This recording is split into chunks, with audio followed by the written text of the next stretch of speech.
Hello students, welcome to all of you. In this class 9th, this is your subject science. This is your video number 65. We are taking your revision of chapter number 3. This is your chapter number 3. Chapter 03. Okay student, the name of the chapter is Atoms and Molecule. Okay students, इस chapter में हम आपको atoms and molecule के बारे में हम पढ़ाएंगे. Okay students, हम देखेंगे कि एटम्स क्या है, एटम्स की थ्योरी किसने दी थी बच्चों, और मॉलिक्यूल्स क्या होते हैं इसके बारे में हम आपको बताएंगे. जैसे कि सभी बच्चों को पता है कि जो भी मैटर हैं, ठीक है, सभी मैटर्स आपके एटम्स एंड मॉलिक्यूल से मिलकर बने होते हैं. यहाँ पर जो आपके हाईलाइटेड पॉइंट्स होंगे बच्चों, वो क्या होंगे बच्चों, आपके कुछ लॉ हैं, जैसे law of conservation of mass, conservation of mass. Number second, law of constant proportion, law of constant proportion. And number third, law of multiple proportion. Number 4, law of reciprocal proportion.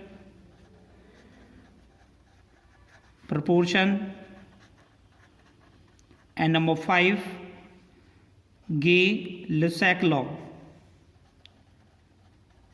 Gay-Lussac law of combining volumes.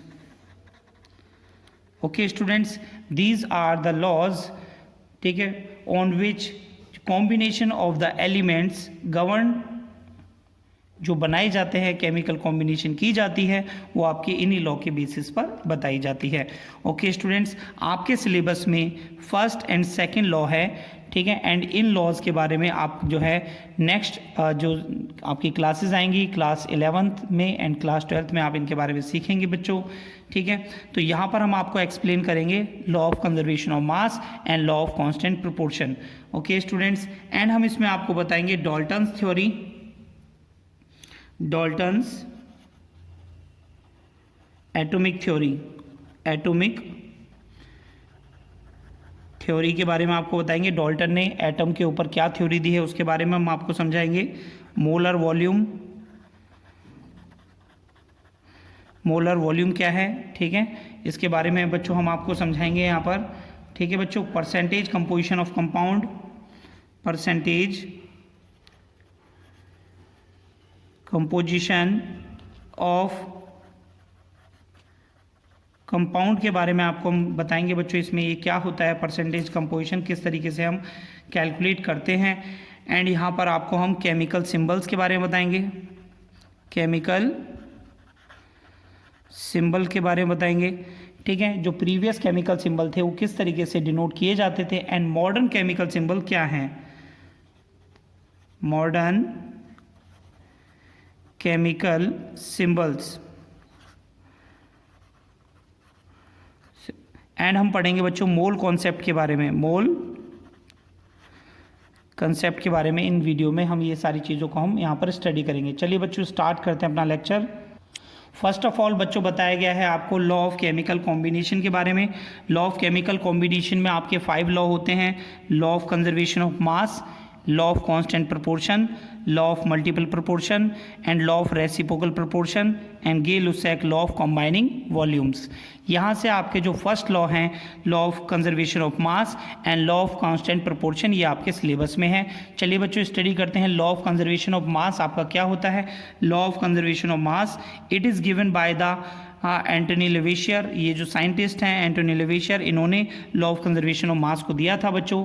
ठीक है, इन्हें हम father of chemistry भी कहते हैं. Okay students, John Dalton ने इस law को यूज़ किया था फॉर एटॉमिक थ्योरी के लिए. चलिए बच्चों देखते हैं ये लॉ का मतलब क्या है यहाँ पर. According to this law whenever a physical और chemical change takes place, the total mass of the reactant is equal to the total mass of the product in the reaction. यानी students आपका कोई भी physical and chemical change आपका takes place होता है किसी भी केमिकल रिएक्शन में, तो वहाँ पर आपका total mass of the product is equal to the total mass of the reactants होता है किसी भी रिएक्शन में। ओके स्टूडेंट, इसी को हम कहते हैं law of constant proportion. Okay student, note करिए सभी। नेक्स्ट आप देखेंगे बच्चों, यहाँ पर मैंने आपको एग्जांपल देकर बताया है, ठीक है। कैल्शियम कार्बोनेट, कैल्शियम कार्बोनेट को जब हम हीट करते हैं तो बच्चों ये कैल्शियम ऑक्साइड और आपका कैल्शियम का कार्बन डाइऑक्साइड में ये ब्रेक डाउन हो जाता है। कैल्शियम कार्बोनेट को जब आप हीट करते हैं calcium oxide and carbon dioxide में ये कन्वर्ट हो जाता है, ठीक है। यहाँ पर जो आपका लेफ्ट हैंड साइड पर जो गिवन आता है, एरो के पीछे जो चीज़ गिवन आती है उसे हम बोलते हैं रिएक्टेंट, और जो चीज़ एरो के आगे जो चीज़ लिखी जाती है उन्हें हम कहते हैं बच्चों प्रोडक्ट। तो यहाँ पर रिएक्टेंट्स क्या होते हैं? The substance that take part in the reaction, यानी वो सभी सब्सटेंस जो किसी भी केमिकल रिएक्शन में पार्टिसिपेट करते हैं उन्हें हम रिएक्टेंट्स कहते हैं। प्रोडक्ट्स क्या होते हैं बच्चों?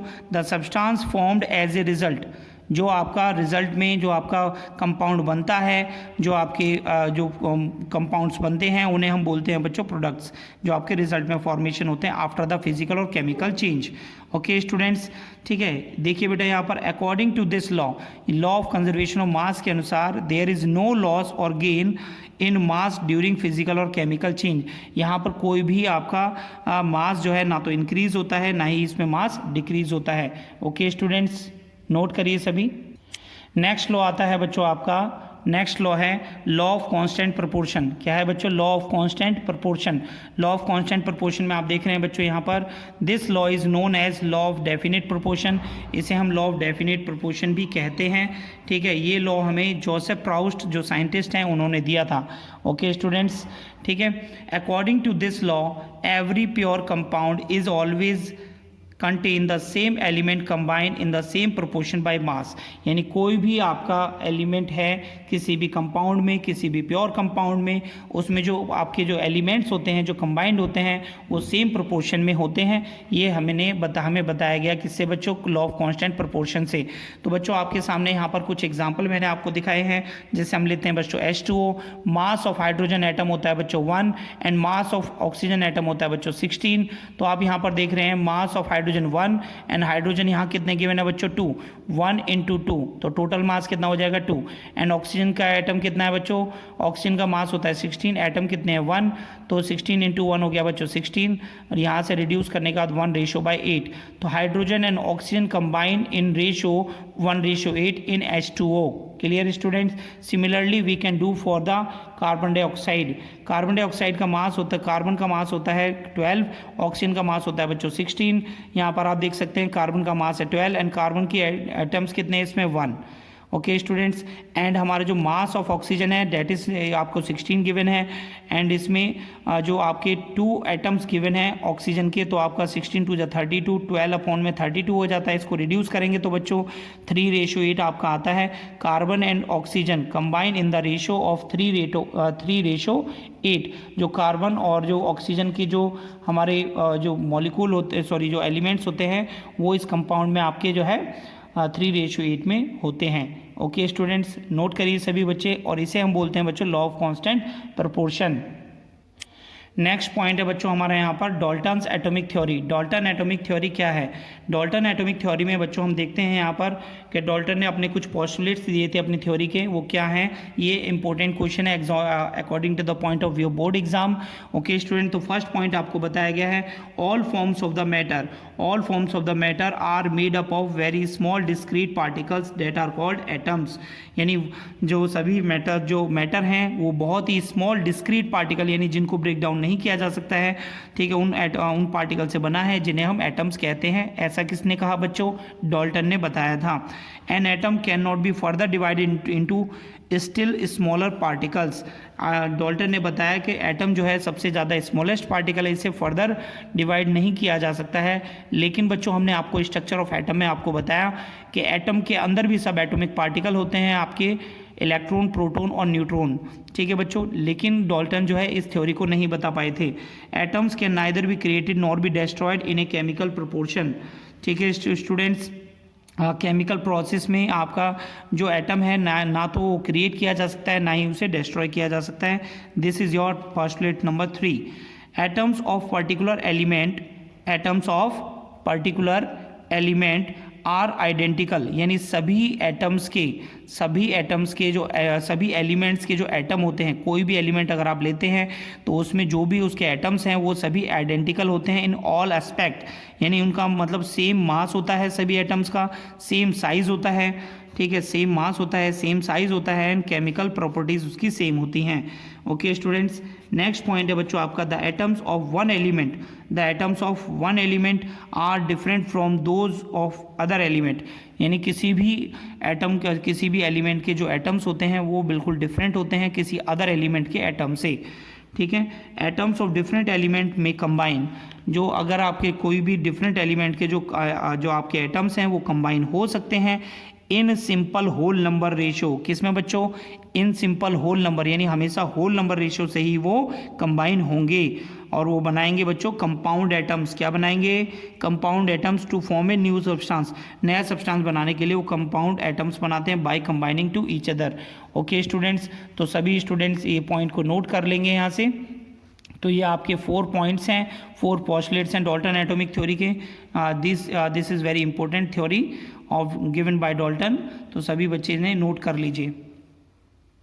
नेक्स्ट स्टूडेंट्स, तो यहाँ पर क्या नाम है, ड्रॉबैक्स क्या थे एटॉमिक थ्योरी के, तो बच्चों आप यहाँ पर देखेंगे the postulates that atom is indivisible, जो ये पोस्टुलेट गिवन था बच्चों, एटम जो है इंडिविजिबल होता है, इज़ नो लॉन्गर ट्रू, ये ज़्यादा टाइम तक ये ट्रू नहीं रहा। An atom can be decompose into sub atomic particle such as electron, proton and neutron, ये आगे डिस्कवरीज में आपको दिखाया गया। ओके स्टूडेंट्स, जिसके बारे में मैंने बच्चों आपको स्ट्रक्चर ऑफ एटम में पढ़ाया था, ठीक है। Atoms of the same element may not be identical chain in all क्या नाम है, in all aspects, atoms of the same element may not be identical, ठीक है, इन ऑल एस्पेक्ट, यानी सभी जो एलिमेंट, सेम एलिमेंट के ही जो एटम्स होते हैं वो ऑल एस्पेक्ट्स में मे नॉट बी आइडेंटिकल, वो आपके आइडेंटिकल नहीं होते हैं। The atoms of the same element may have different masses, तो इसमें बच्चों जिसमें आपके सेम एलिमेंट के डिफरेंट मासेस होते हैं उन्हें हम आइसोबार कहते हैं। क्या कहते हैं बच्चों, आइसोबार। जैसे बच्चों मैंने यहाँ पर क्लोरीन लिया है, क्लोरीन का मास जो है 35 भी होता है एंड 35.5 भी होता है, बट एटॉमिक नंबर दोनों का सेम होता है। एटॉमिक नंबर क्या है बच्चों, इनका होता है 17। Okay students, the atoms of different element may be some respect, that is atomic mass of calcium and argon is same. जैसे कि बच्चों इन दोनों पॉइंट्स को आपको समझाने के लिए मैंने यहाँ पर कुछ डेफिनेशंस आपको दी हैं। आइसोटोप और आइसोबार्स क्या होते हैं। Isotopes, atoms of same element which have different mass, atoms of same element यानी किसी भी एटम के एटम्स ऑफ सेम एलिमेंट, किसी भी एलिमेंट के सेम एटम जो होते हैं उनके डिफरेंट मास हो सकते हैं, उन्हें हम आइसोटोप्स कहते हैं। ठीक है बच्चों, तो यहाँ पर मीन्स क्या है, आपके सेम एटॉमिक नंबर होना चाहिए, डिफरेंट मास नंबर होना चाहिए सेम एलिमेंट का, तो वो आपके आइसोटोप्स होते हैं। सेकंड पॉइंट आता है बच्चों आपका isobars, atoms of different elements, यानी कि कोई भी अगर आपके दो टाइप के जो डिफरेंट टाइप्स के जो एलिमेंट्स होते हैं, ठीक है, यहाँ पर आपके सेम एटॉमिक मास होना चाहिए, तो उन्हें हम बोलेंगे बच्चों आइसोबार्स। क्या बोलेंगे बच्चों, आइसोबार। जैसे मैंने आपको कैल्शियम और ऑर्गन के बारे में आपको दिखाया है, कैल्शियम का एटॉमिक नंबर होता है 20, मास नंबर होता है 40, ऑर्गन का एटॉमिक नंबर होता है 18 एंड मास नंबर होता है बच्चों 40। तो आप देख रहे हैं यहाँ से मास नंबर सेम है बट एटॉमिक नंबर आपके डिफरेंट हैं, तो इन्हें हम बोलते हैं बच्चों आइसोबार्स।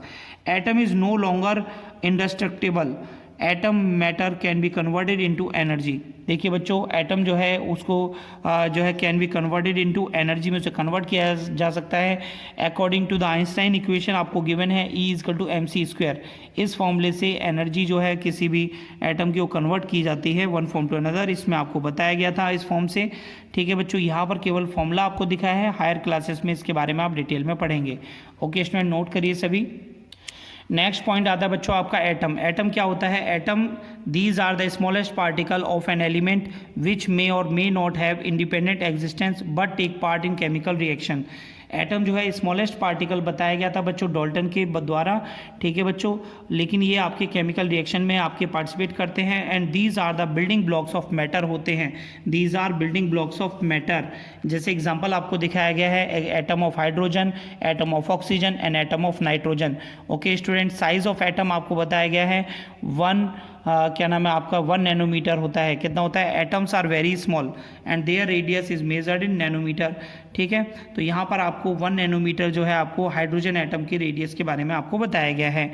ठीक है, नेक्स्ट आता है बच्चों modern day symbols of atoms different elements के। आपको मॉडर्न डे सिंबल्स क्या हैं? सबसे पहले बच्चों डाल्टन के सिंबल्स के बारे में हम पढ़ेंगे। Dalton was the scientist which use symbol for the element. ठीक है बच्चों, तो यहाँ पर जो है सिंबल यूज़ किए गए, ठीक है, डाल्टन के द्वारा। तो कौन से थे? हाइड्रोजन का सिंबल आप देख पा रहे हैं बच्चों, सर्कल में डॉट है, कार्बन का शीट के साथ है, ऑक्सीजन ब्लैंक में सर्कल है, कॉपर में सी लिखा हुआ है, फॉस्फोरस में आपको दिखा रखा है बच्चों किस तरीके का बन रहा है, सल्फर, आयरन और lead. These are the symbols which is used by the Dalton at that time. Okay students, next topic है बच्चों हमारा यहाँ पर मॉडर्न सिंबल ऑफ एलिमेंट्स जो इंट्रोड्यूस कराए थे उन साइंटिस्ट का नाम था बच्चों जे बर्जेलियस। क्या नाम था बच्चों? जे बर्जेलियस। इन्होंने बताया, ये जो थ्योरी है बच्चों आपकी जे बर्जेलियस थ्योरी, जे बर्जेलियस जो साइंटिस्ट हैं उन्होंने जो मॉडर्न सिंबल आपको बताए थे बच्चों, ठीक है, वो आपका IUPAC international union of pure applied chemistry से प्रूफ कराए गए इन सिंबल्स को ऑफ एलिमेंट्स के।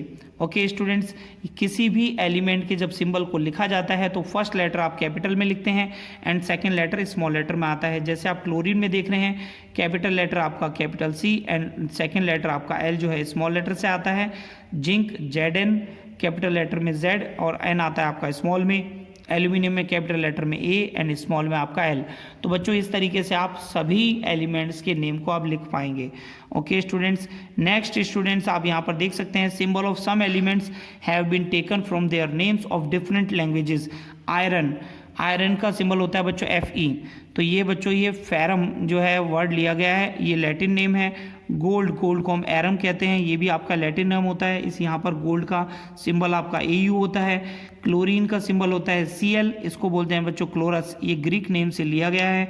नेक्स्ट होता है बच्चों कोबाल्ट का सिंबल होता है बच्चों Co, और ये बच्चों आपका कोबोल्ट से लिया गया है जो एक जर्मन नेम होता है।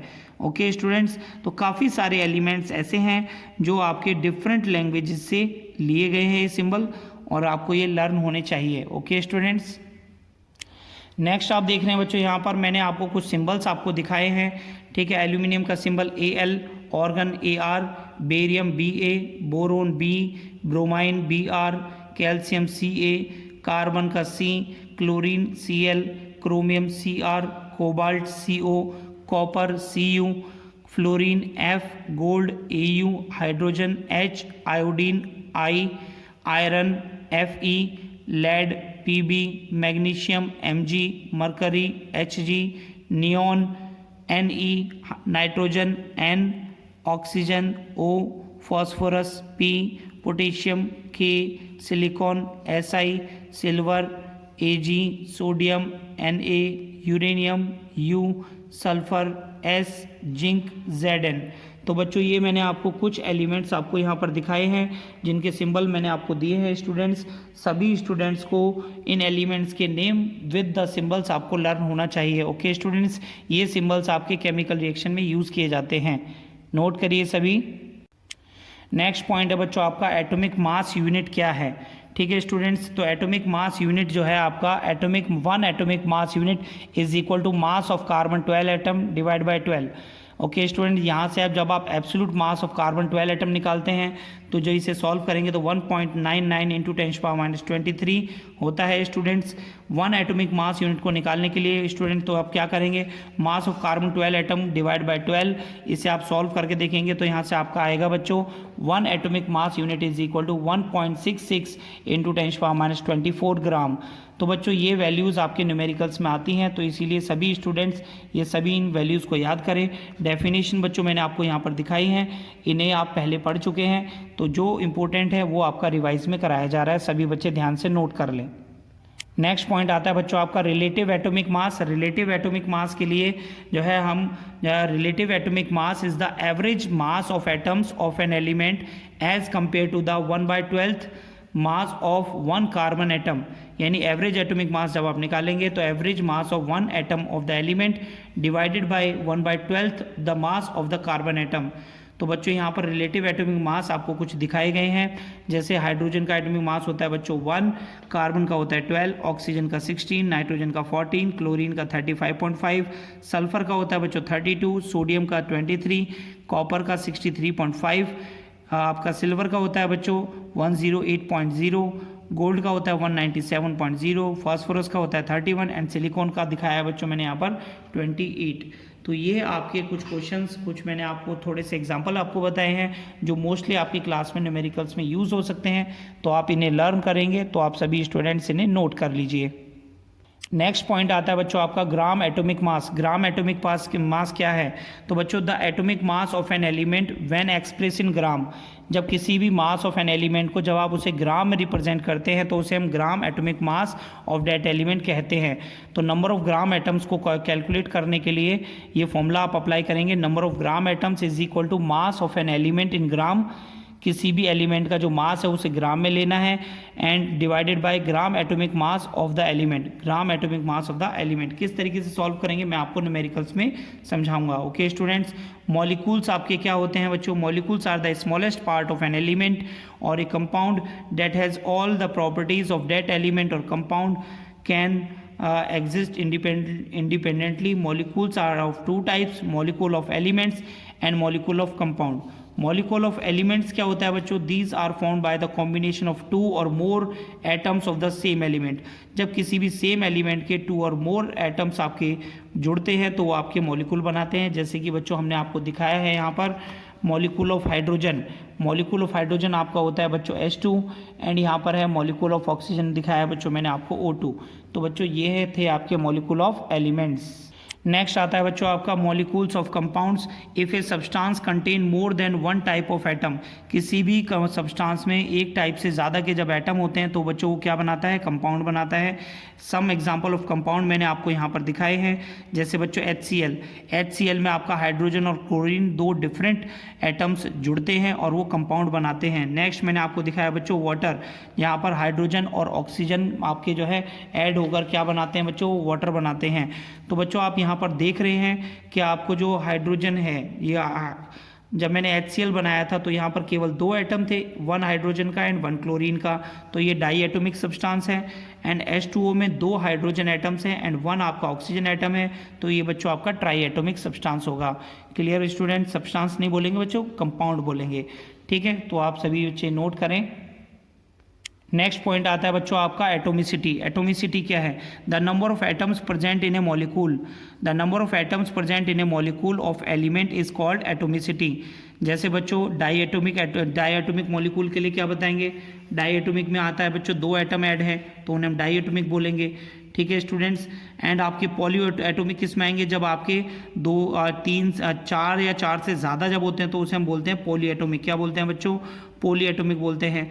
ठीक है, तो यहाँ पर आप एटोमिसिटी बता सकते हैं। जैसे यहाँ पर इसकी हाइड्रोजन की एटोमिसिटी क्या होगी बच्चों? 2 होगी एंड P4 की एटोमिसिटी क्या होगी बच्चों? 4 एंड S8 की होगी यहाँ से 8। ओके स्टूडेंट्स, तो इस तरीके से हम इन्हें बता सकते हैं। नेक्स्ट पॉइंट देखेंगे बच्चों हम यहाँ पर differentiate between atoms and molecule. बच्चों एटम जो है स्मॉलेस्ट पार्टिकल होता है किसी भी एलिमेंट का जिसे हम फर्दर डिवाइड नहीं कर सकते हैं।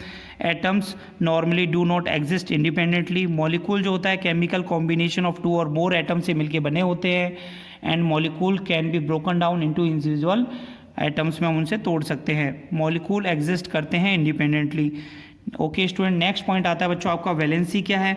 Valency combining capacity of an element is known as valency. Valency को निकालने के लिए हम इलेक्ट्रॉनिक कन्फिग्रेशन पढ़ते हैं बच्चों। इलेक्ट्रॉनिक कन्फिग्रेशन ठीक है का फॉर्मूला होता है बच्चों 2n²।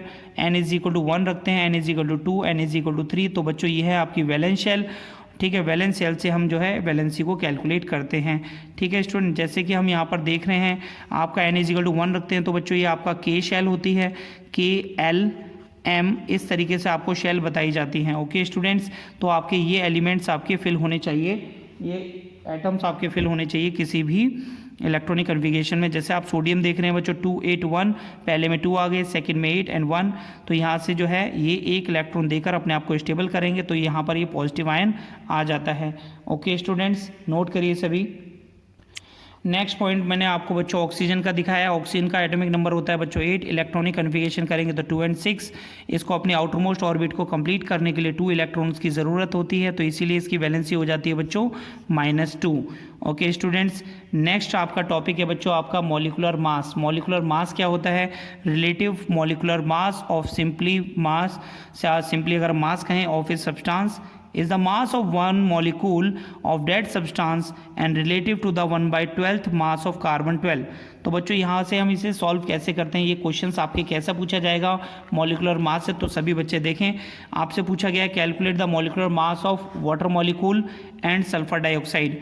वाटर मॉलिक्यूल के लिए आप देख रहे हैं बच्चों मॉलिकुलर मास ऑफ H2O जब हम कैलकुलेट करते हैं तो आपके हाइड्रोजन एटम कितने हैं यहाँ पे 2, mass of hydrogen atom, and oxygen का एटम है बच्चों 1, तो atomic mass of oxygen atom.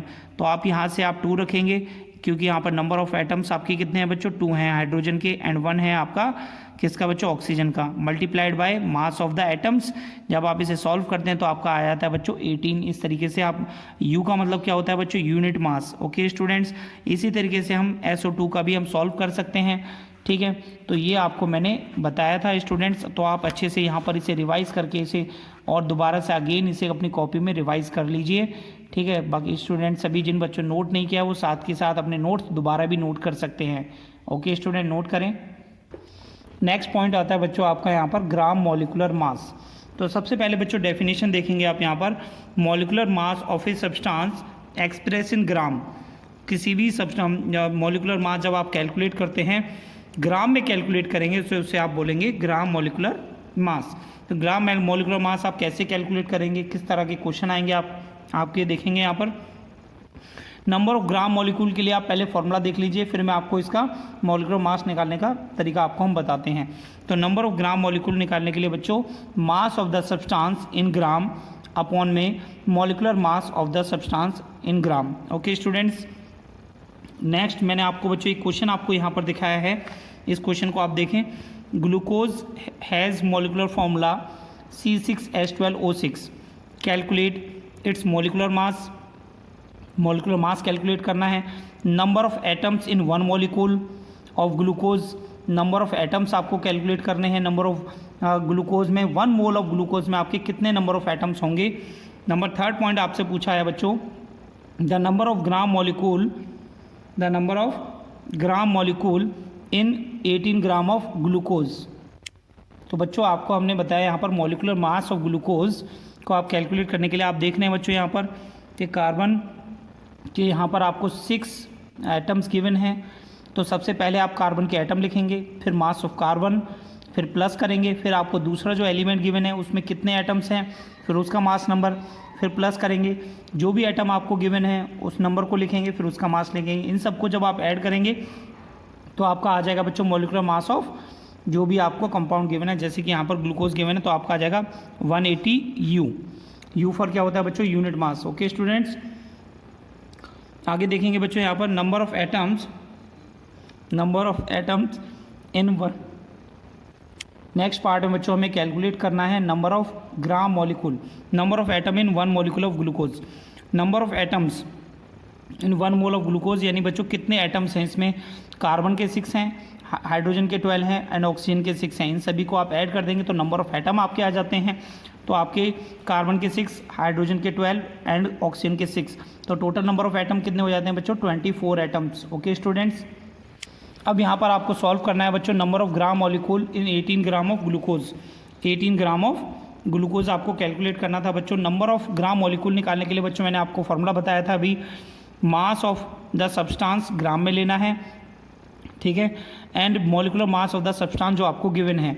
तो बच्चों 18 ग्राम आपको गिवन है, मॉलिकुलर मास अभी आपने कैलकुलेट किया है 180, तो इसको आप रिड्यूस करेंगे तो 1/10 आ रहा है। तो यानी इसमें कि आपके कितने नंबर ऑफ ग्राम मॉलिक्यूल हुए बच्चों 0.1। तो इस तरीके से आप इस तरह के न्यूमेरिकल्स को सॉल्व कर पाएंगे। ओके स्टूडेंट्स, प्रैक्टिस के लिए बच्चों मैंने आपको यहाँ पर एक क्वेश्चन दिया है, इसको आप कैलकुलेट करेंगे। Calculate molecular mass of sugar. तो मास ऑफ शुगर का आपको मॉलिकुलर मास निकालना है। तो आप कैसे निकालेंगे इसका मास, तो बच्चों इसमें 12 एटम्स हैं कार्बन के, तो 12 into mass of the carbon plus hydrogen के कितने हैं बच्चों 22 एटम्स हैं, 22 into mass of hydrogen atom plus 11 into mass of oxygen atom. इसको आप सॉल्व करेंगे तो आपका मॉलिकुलर मास आ जाएगा। Okay students, right an example of an element and A molecule of A compound. ये भी बच्चों मैंने आपको क्वेश्चन दिया है तो आप इसे प्रैक्टिस करेंगे। ओके स्टूडेंट्स, नेक्स्ट पॉइंट आता है बच्चों आपका आयंस क्या होते हैं। An atom or a group of atoms carrying a charge, an atom or a group of atom carrying a charge that is called ion. Okay student, ions आपके two types के होते हैं, cation and anion. Those ions which carry positive charge, उन्हें हम कोई बोलेंगे बच्चों cation. Those ions which carry negative charge, इन्हें हम कहते हैं बच्चों नेगेटिव आयन। मैंने आपको कुछ एग्जांपल दिए हैं बच्चों यहाँ पर। जो एलिमेंट्स इलेक्ट्रॉन लूज करते हैं उन पर पॉजिटिव चार्ज आता है, या जो पॉजिटिव चार्ज आता है उसे हम बोलते हैं बच्चों कैटायन। और एनायन क्या होते हैं बच्चों, जब इलेक्ट्रॉन को गेन किया जाता है स्टेबल कन्फिगरेशन को अटेन करने के लिए, जितने नंबर ऑफ इलेक्ट्रॉन आपके गेन किए जाते हैं वो नेगेटिव चार्ज के होते हैं। ठीक है स्टूडेंट्स, तो यहाँ पर इलेक्ट्रॉन को गेन करना, ठीक है, ये नेगेटिव चार्ज आपका आता है, इसे हम बोलते हैं बच्चों एनायन। क्या बोलते हैं बच्चों, एनायन। जैसे कि बच्चों मैंने आपको यहाँ पर कैटायन और एनायन का एक एग्जांपल मैंने आपको दिया है। सोडियम मैंने आपको दिखाया, तो सोडियम जो है 1 इलेक्ट्रॉन लूज करके अपनी स्टेबल कन्फिगरेशन को अटेन करता है, तो इसलिए पॉजिटिव आयन बनाता है। मैग्नीशियम भी सिमिलरली 2 इलेक्ट्रॉन को लूज करके मैग्नीशियम कैटायन यानी 2+ आयन बनाता है बच्चों। जो आपके प्लस आयन हैं इनको हम कैटायन कहते हैं। ठीक है, क्लोरीन का एटॉमिक नंबर होता है बच्चों आपका 17, इलेक्ट्रॉनिक कन्फिगरेशन होती है बच्चों इसकी 287। स्टेबल कन्फिगरेशन को अटेन करने के लिए इसे 1 इलेक्ट्रॉन लेना होता है। ठीक है, 1 इलेक्ट्रॉन गेन करता है तो इस पर नेगेटिव चार्ज आता है, और इसी नेगेटिव चार्ज को आप कहते हैं बच्चों एनायन। क्या कहते हैं, anion. Okay students, next point आप देख रहे हैं बच्चों, आपको मैंने वैलेंसी के बारे में पहले भी आपको बताया था, तो अब आयन के रिस्पेक्ट में आपको बताएंगे। तो कैसे बताएंगे, यहाँ पर valency of an ion is same as the charge carried by that ion. ठीक है स्टूडेंट्स, जैसे वैलेंसी के बारे में मैंने आपको बताया था बच्चों, combining capacity of atom, combining capacity कितने इलेक्ट्रॉन की कैपेसिटी गेन करना है या लूज करना है फॉर अटेन स्टेबल कन्फिगरेशन को अटेन करने के लिए, जो भी आपके इलेक्ट्रॉन गेन किए जाते हैं, लूज किए जाते हैं, उन्हें हम कहते हैं बच्चों वैलेंसी। ओके स्टूडेंट्स, बच्चों यहाँ पर मैंने कुछ यहाँ पर बच्चों मैंने आपको मोनोवैलेंट, डाईवैलेंट एंड ट्राईवैलेंट आपको बच्चों आयन दिखाए हैं। मोनोवैलेंट में आपका 1 पॉजिटिव चार्ज होता है, डाईवैलेंट में आपका 2 पॉजिटिव चार्ज होता है, एंड ट्राईवैलेंट में आपका 3 पॉजिटिव चार्ज होता है। ओके स्टूडेंट्स, नेगेटिव आयंस मैंने आपको दिखाए हैं। यहाँ पर मोनोवैलेंट में सिंगल चार्ज होता है नेगेटिव, एंड आपका जो डाईवैलेंट में 2 नेगेटिव चार्ज होता है, एंड ट्राईवैलेंट में आपका 3 नेगेटिव चार्ज होता है। ओके स्टूडेंट्स, नोट करेंगे सभी।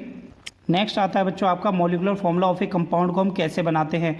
मॉलिकुलर फॉर्मूला हम बनाते हैं बच्चों, आपके सामने मैंने आपको दिखाया है। हाइड्रोजन और क्लोरीन, HCl हमें बनाना है। हाइड्रोजन की वैलेंसी 1 एंड क्लोरीन की वैलेंसी 1 होती है, क्रॉस मल्टीप्लाई करने पर HCl मिलेगा। हाइड्रोजन सल्फाइड आपको बनाना है, हाइड्रोजन की वैलेंसी 1, सल्फर की 2 होती है, क्रॉस मल्टीप्लाई करने पर हाइड्रोजन सल्फाइड बनेगा। कार्बन डाइऑक्साइड मॉलिक्यूल आपको बनाना है, तो कार्बन की वैलेंसी 4 होती है, ऑक्सीजन की 2 होती है, क्रॉस मल्टीप्लाई करेंगे तो आपका ये बनेगा C2O4, और जब सेम टेबल से ये रिड्यूस होने के बाद CO2 आपका बन जाता है।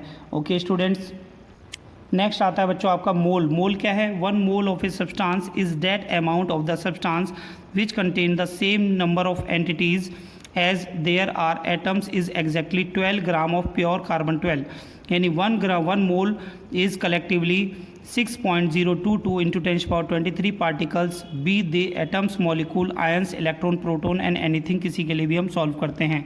ओके स्टूडेंट्स, तो मैंने यहाँ पर आपको दिखाया बच्चों 1 मोल ऑफ हाइड्रोजन आइटम में आपका 1 मोल में आएगा तो 1 ग्राम होगा, तो इसे 1U बोलेंगे। अगर इसके जब मॉलिक्यूल में आएंगे तो 2H2 हो जाएगा, तो 2 ग्राम यानी 2U हो जाएगा। ओके स्टूडेंट्स, इस तरीके से आप सभी एटम्स और मॉलिक्यूल के लिए मोल को आप कैलकुलेट कर सकते हैं। नेक्स्ट आता है बच्चों आपका मोलर मास। मोलर मास क्या होता है बच्चों, molar mass is the mass in gram of 1 mole of a substance. Molar mass is the mass in gram of 1 mole of the substance. Molar mass की unit होती है बच्चों ग्राम पर मोल। ठीक है स्टूडेंट, यहाँ पर मैंने आपको फॉर्मूला दिखाया है number of mole of a substance निकालने के लिए, मास of the substance divided by molecular mass of the substance. ठीक है स्टूडेंट, 1 मोल में कितने मॉलिक्यूल होते हैं बच्चों, 6.022 इंटू 10⁻23 मॉलिक्यूल होते हैं। Number of molecule in given amount of substance निकालेंगे आप, तो आपका आ जाएगा बच्चों, यहाँ से आप क्रॉस मल्टीप्लाई जब आप करेंगे तो आपको देखेंगे number of mole multiplied by 6.022 into 10⁻23 mole molecule पर मोल। तो बच्चों ये क्या होता है, एवोगैड्रो नंबर होता है। क्या होता है बच्चों, एवोगैड्रो नंबर। 1 ग्राम मॉलिकुलर मास को ही हम 1 मॉलिक्यूल यानी मोलर मास कहते हैं। तो बच्चों यहाँ से न्यूमेरिकल किस तरीके से पूछा जाता है आपसे, calculate number of mole in each of the following amount, 142 gram of Cl2 gas and number second 1 into 10⁻23 molecule of CO2। तो बच्चों आप देख रहे हैं यहाँ से मॉलिकुलर मास ऑफ Cl2 जब आप निकालते हैं, सबसे पहले मॉलिकुलर मास निकालना है, तो इसमें 2 एटम है, molecular atomic mass of Cl लेंगे इसमें, तो 71 U आ जाएगा। तो नंबर ऑफ मोल के लिए आप mass of Cl2 in gram divided by molecular mass of Cl2 in gram divide करने पर आपको जो है नंबर ऑफ मोल आपको मिल जाएंगे। Okay students, number of mole निकालने के लिए आपका फॉर्मूला होता है नंबर ऑफ मॉलिक्यूल अपॉन में एवोगैड्रो नंबर। ओके स्टूडेंट्स, तो आपको सेकंड में आपको दिया है एवोगैड्रो नंबर, ये नंबर ऑफ मॉलिक्यूल आपको कितने गिवन है 1.10⁻23, ठीक है, डिवाइड बाय एवोगैड्रो नंबर। इससे आप जो है इतने मोल इसे कैलकुलेट कर सकते हैं। तो स्टूडेंट्स इस तरह के क्वेश्चन आपके इस क्वेश्चन चैप्टर में दिए गए हैं, ठीक है। मैंने आपको पूरा चैप्टर जिस तरह से आपको बताया है, सभी बच्चों ने नोट्स बना लिए होंगे। बच्चों सभी स्टूडेंट्स NCERT से चैप्टर को रिवाइज़ करें और सभी क्वेश्चंस को रिवाइज करें जो आपको दिए गए हैं। एग्जाम्पल पे भी बच्चों सभी बच्चे फोकस करें। ओके स्टूडेंट्स, आज की क्लास में इतना ही। नेक्स्ट वीडियो में मैं आपको वर्क, एनर्जी एंड पावर का रिवीजन आपको कराऊंगा। दिसंबर में आपके जो UT होने हैं पीरियोडिक टेस्ट सेकंड, उसमें आपके यही चैप्टर आएंगे। तो सभी बच्चे अच्छे से रिवाइज करें ताकि आपके मार्क्स अच्छे आ सकें। Okay student, thank you.